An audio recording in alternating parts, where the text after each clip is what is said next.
Welcome to Strip Cover Lit. I'm Adrian Fort, and we are here for the third in the 7-part series as we make our way through Haunted by Chuck Palahniuk.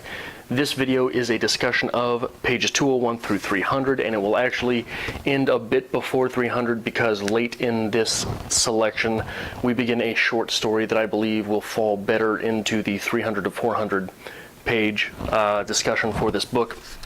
And the first thing that stands out about pages 201 through 300 is that The Nightmare Box is a very solid short story and is in fact a very solid horror story that is unfortunately wasted in the section because it is not followed by by a very strong bit of this commentary. This commentary being the overarching discussion that is happening in this book, the overarching themes that take place through this book, or the narrative which is employed by this book. And I think that there is a relation between there being so many characters here and this being mixed genre. Having been so impressed with this story in my first read through, I have tried on many occasions to write a story that is comparable to this. And what you end up doing is you end up creating characters that will have their own voice, but you struggle as a writer of an overarching narrative with whether or not you want those characters' voices to develop through the fiction. How do you justify putting in a short story or a poem by a writer that is substandard, right? So you want to show progress with these writers as they go through their experiences, but how do you make their progress seem real with their earlier stories or poems being worthy of inclusion in a piece that you are forcing a reader to read? Which I think is something that Palahniuk doesn't really do here, despite the fact that there are some good short stories at play. And even then, should you show their development? Because again, you are risking losing your readers with a literature that is substandard to your own capabilities as a writer. And it's something that I think makes a piece like this so difficult. And I don't know that necessarily having so many characters with their own voices in the piece is the route to go. I have since toyed with a writing that is, with a novel that is through one character's perspective, but even then, you have to make that character a writer, and making that character a writer is not necessarily believable with putting them in a non-writing structure. Right? If you're taking that writer out and putting them in the real world, how do you make that real world story a platform for the writer? And it's difficult. More characters die in this section, and they seem to be simply cannon fodder, simply characters who are put in this story to die. And we get this quote on 237. Now Comrade Snarky's a permanent member of the supporting cast. A tragedy the rest of us get to tell. How she was so brave and kind. Now that she's dead.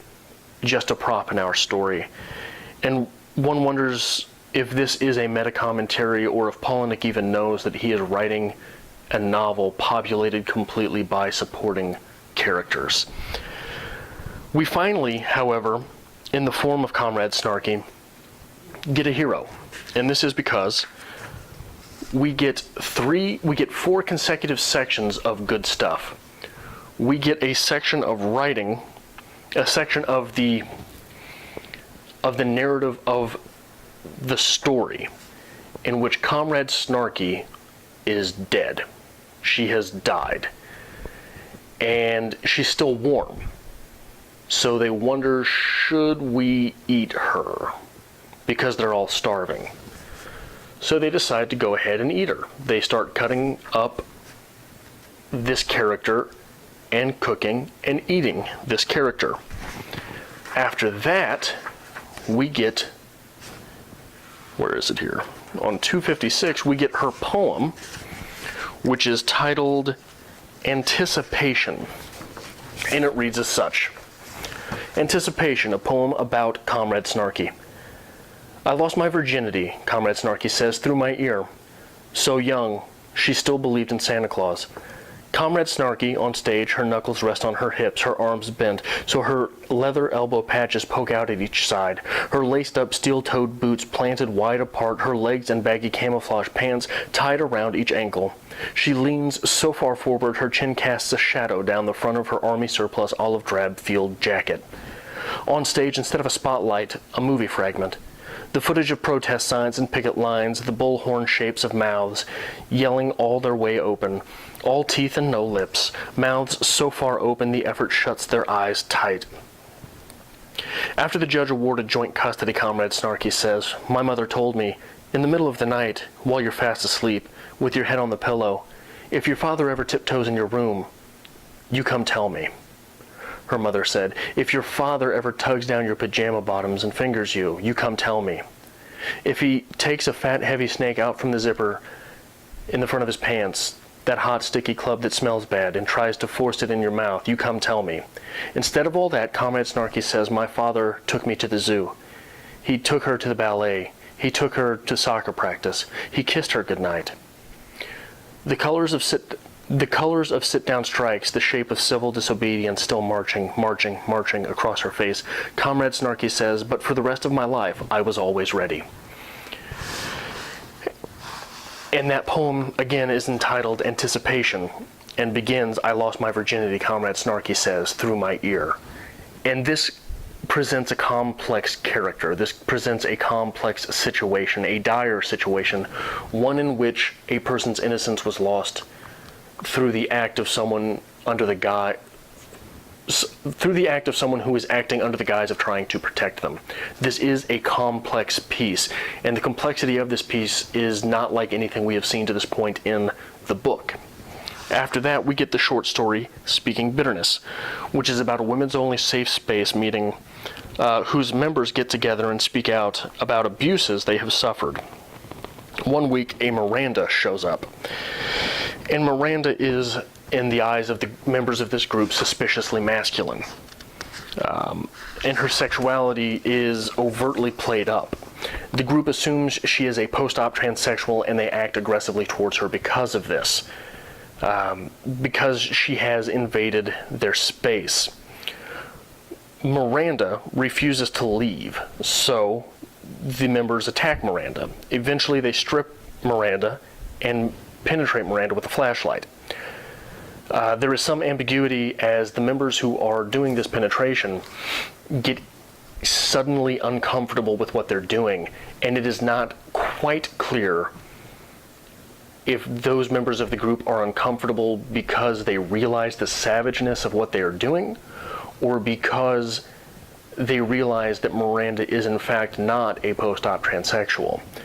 And I think that this is a very complex short story, again, revolving around these ideas of sex and sexuality and gender roles and things like that, and the implications of something so confined as a safe space, something that is being communicated as a safe space, and how an anger would rise if a safe space was violated. And this is something, again, that is very, very present in our world right now, despite the fact that this book was published, I believe, in 2004-ish. This was one of his earlier novels, 2005. And after this, we return to the narration where the members of the group are standing around eating bits of Comrade Snarky, and Comrade Snarky walks into the room. She was not dead. She was just unconscious, and she walks in on the group eating pieces of her flesh. So we have two entertaining scenes sandwiching very heavy and complex topics.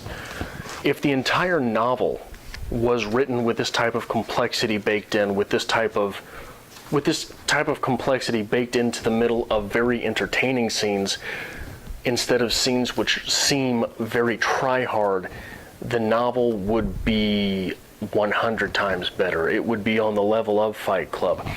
And I think I was so impressed with it the first time that I read it because it's very difficult to put all of these things together and in context when it's all coming at you for the first time.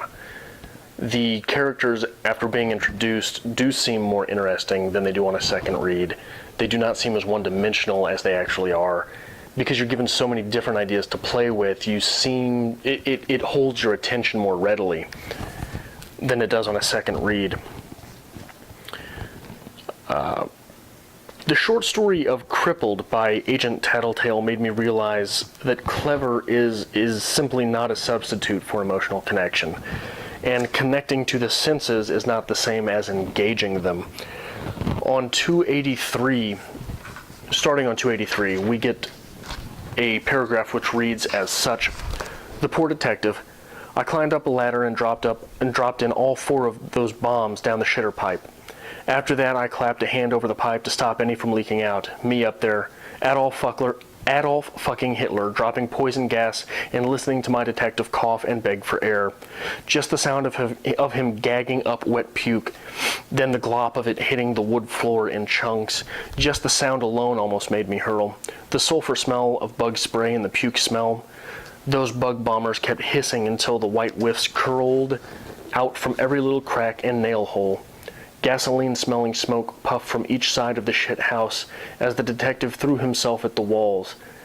Then the door, trying to break out, beating his arms to a bruised pulp inside the shoulder pads of his good brown suit, wearing himself out." You're there for this paragraph. It's very real, it's very present, it's very now.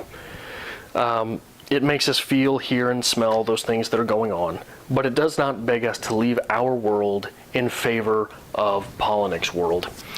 It is not seductive, and it does not have to be positive to be seductive. If you look at something such as American Psycho by Bret Easton Ellis, it is not a positive story, but it is a very seductive story. And while I would argue that many times the writing of Bret Easton Ellis may not glimmer as much as Palahniuk's, in that there's not sensory overload like there is through Palahniuk's work. You do feel like you're there, and you do want to be sucked into the world that Bret Easton Ellis is writing. On page 289, through a bit of the overarching narrative of the story, we get this paragraph.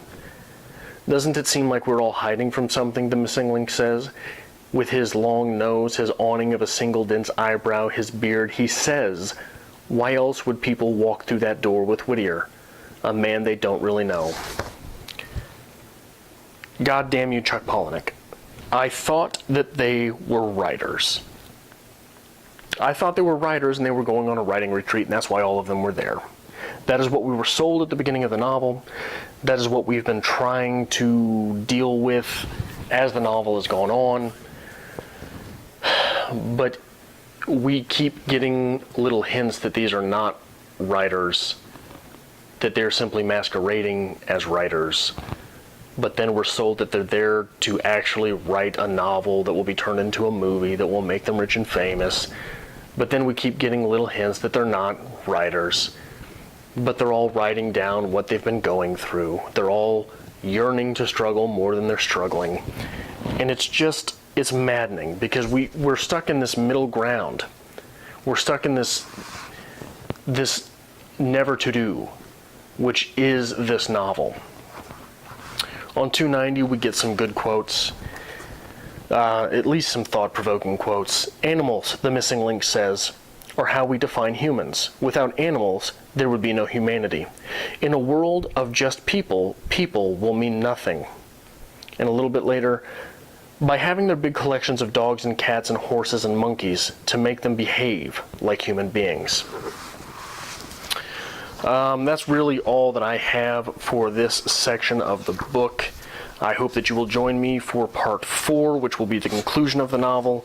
We will also have a review of the novel coming up, a rant on the novel, which will probably be surprisingly positive, and a 5 writing tips to be taken from Haunted by Chuck Palahniuk. If you like this sort of thing, hit like and subscribe, and I hope to see you for the next installment of this series.